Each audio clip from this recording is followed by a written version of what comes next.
할렐루야, 조나시입니다. 오늘도 말씀을 하루를 시작합니다.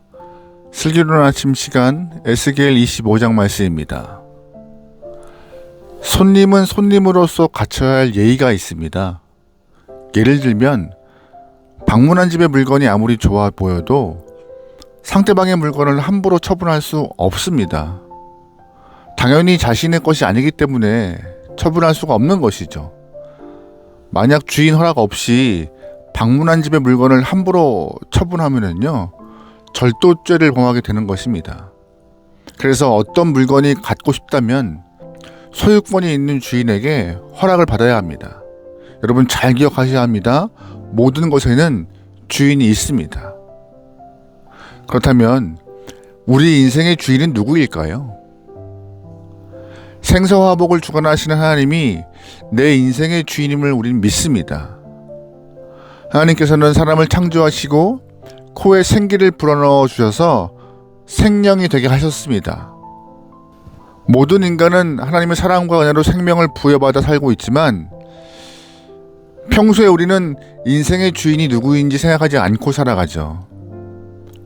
하지만 분명한 것은 삶의 시작도 하나님이 주신 생명 때문에 가능한 것이고 인생의 마지막도 호흡을 걷어가시는 분이 하나님이시기 때문에 인생의 종말을 맞이하는 시간이 되어서야 하나님이 우리의 주인임을 깨달을 때가 참 많죠. 시작과 끝을 책임지시는 하나님이 우리 인생의 주인됨을 여러분 꼭 기억하시면서 하나님을 잊지 않은 영혼에게 소망합니다. 하나님이 우리 인생의 주인이십니다. 아멘. 오늘 본문에서도 하나님은 남유다를 둘러싼 이방 민족의 주인 되심을 선포하고 계세요.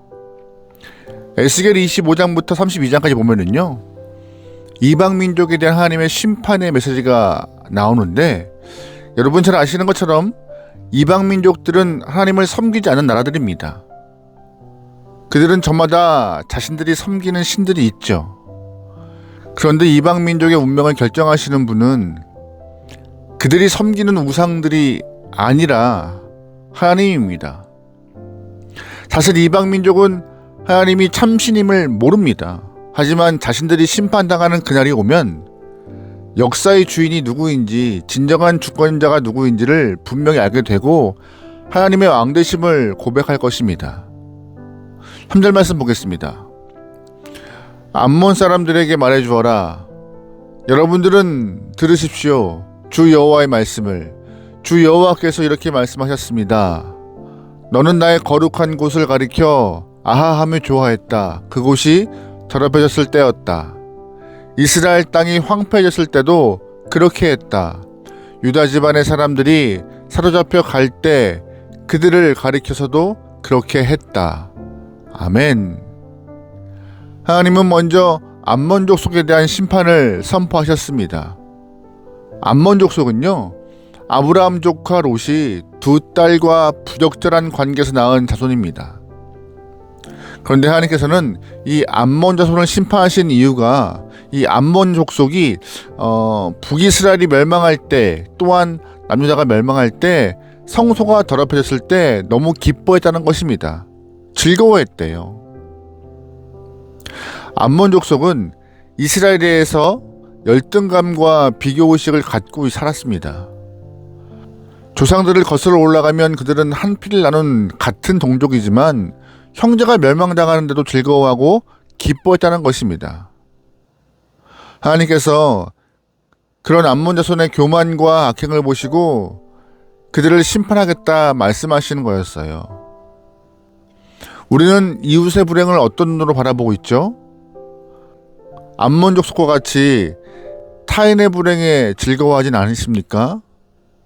나와 좋지 못한 관계에 있는 이웃이라 하더라도 그가 어려움을 겪고 있다면 성도로서, 그리스도인으로서 도움의 손길을 뻗어야 합니다.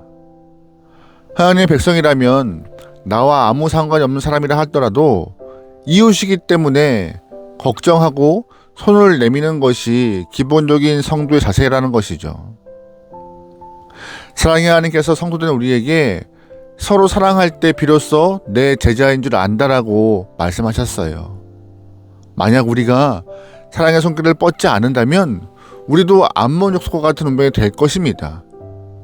여러분, 언제나 타인을 향하여서 어려움 겪고 있는 영혼들을 향하여서 주저없이 손을 내밀고 도움을 줄 수 있는 하나님의 귀한 영혼 되기를, 하나님의 마음을 드러낼 수 있는 하나님의 사랑받는 성도 되기를 소망합니다. 아멘. 다음은 모압과 세일에 대한 하나님의 심판입니다. 8절이에요. 주 여호와께서 이렇게 말씀하셨습니다. 모압이 세일과 함께 말했다. 보라, 유다 집안도 모든 민족과 마찬가지다. 아멘. 모압 족속은 아브라함의 조카 롯이 큰딸과 적절하지 못한 관계에서 얻은 자손입니다. 세일은 에서의 후손이에요. 그러니까 모압과 세일은 뿌리를 찾아 올라가면 모두가 이스라엘과 동족이죠. 그러나 그들은 남자를 향하여서 우리와 동족이 아니야, 그들은 이방과 다름없어라고 말했다는 것입니다. 그러니까 하나님이 허락하신 하나님의 혈통을 부정한 자, 또 나와 아무 관계가 없다라고 부정하는 그들에게 하나님이 강력히 심판하시는 것이죠. 여기서 한 걸음 더 나아가서 세일, 즉 에돔 족속은 남자를 치기까지 했습니다. 12절이에요. 주 여호와께서 이렇게 말씀하셨습니다. 에돔이 제대로 안갚음하려는 마음으로 유다 집안을 대했다. 제대로 벌받을 짓을 한 것이다.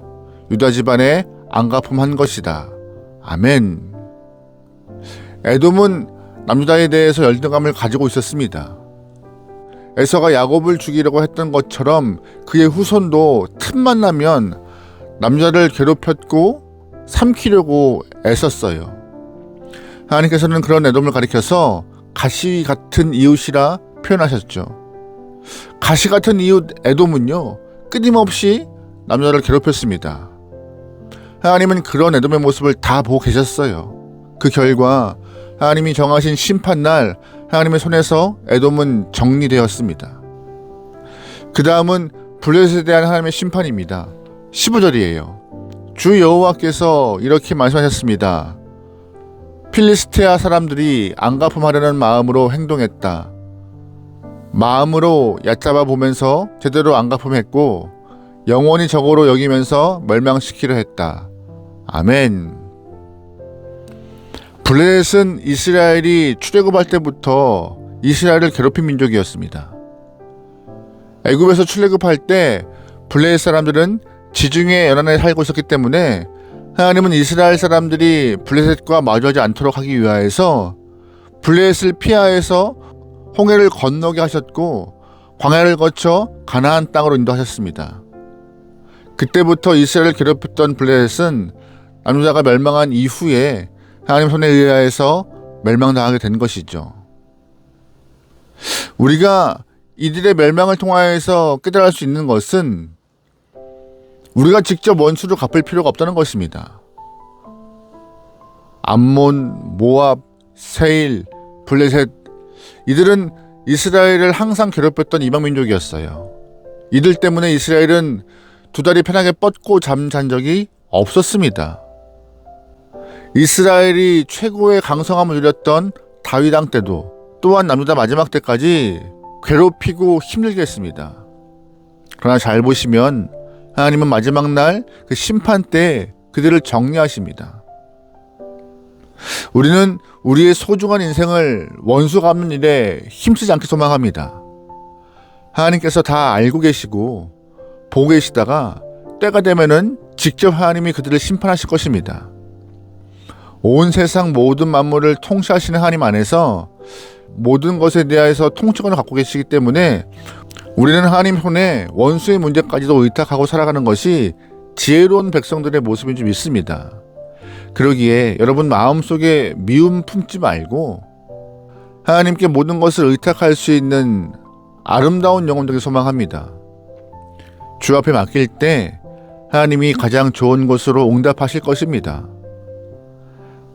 성도로서 우리의 모습은 미움을 품고 악을 드러내는 것이 아니라 오히려 사랑을 품고 손과 발이 주의 마음을 드러내는 것입니다.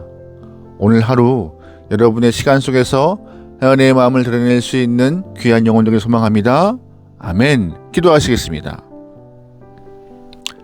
사랑의 하나님, 모든 것의 주인 되신 하나님을 기억합니다.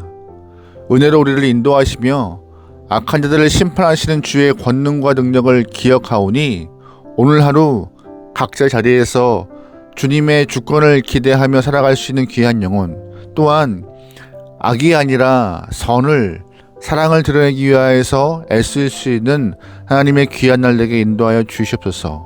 오늘 하루 각자의 삶에서 여러 일들을, 여러 사람을 만날 것입니다.